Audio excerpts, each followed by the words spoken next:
Alright, I'm going to do a review of the Cassidy versus Goodz. Well, first of all, I think Goodz won, just make it simple. I think the reason Cassidy lost, Cassidy did great in the interviews leading up to the battle.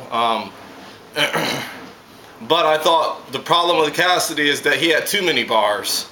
It was just bars. I mean, it was all, and if you really break down what I mean, they were really good bars, but it just seemed like he didn't know how to format his ideas into the current battle rap format or the current battle rap structure. He didn't belittle Goodz. He didn't talk. Now, half of the stuff that he was saying in the interviews, he could have just said to Goodz, but he seemed like he needed to rap everything out. And it's like, everything doesn't have to be, rapidy rap double. And sometimes it's just about the angle. It's about talking about why this man, why does Goodz not have swag? That, like, when he was on the interviews, he was saying what girls has he been with, what yada. He should have done that, but instead sometimes you wrap it up so much in a lyrical format that you miss the potency of the message itself, and it's like he was overly lyrical. I mean, he was, you could tell that, he needs to really be in battle rap a little more on that stage, a little more, to really understand what works and what doesn't. Because he just seemed like he was just going to come with the best bars in the world, and the best bars of the world aren't necessarily going to win you a battle. It's about attacking your opponent, belittling your opponent, and that's why his interviews were so effective, because that's what he was doing, is he was talking down to Goodz, belittling Goodz. He was hyping himself up so much.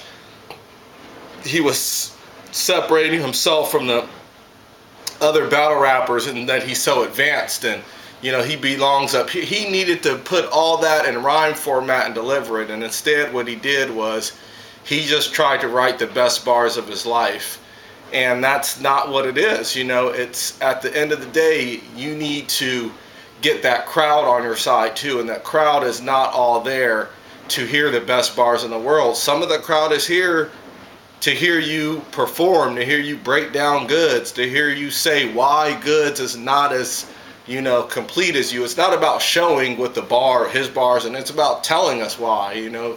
So he needed to be more direct in that aspect. Like I said, he needed to belittle Goodz a little bit more. I thought those are the two things that were really missing. Is he needed to speak directly to Goodz, and he needed to say why Goodz is not on his level, why Goodz does not have swag, why Goodz whatever. That was the one thing that was missing.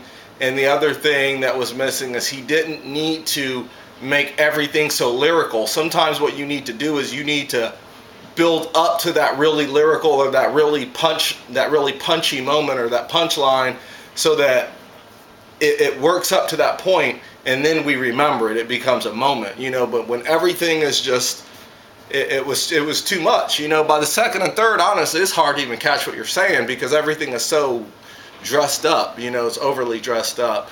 Obviously the second or third round, he's talking to the crowd, that usually doesn't go well when you're blaming the crowd for whatever. But Goodz was good.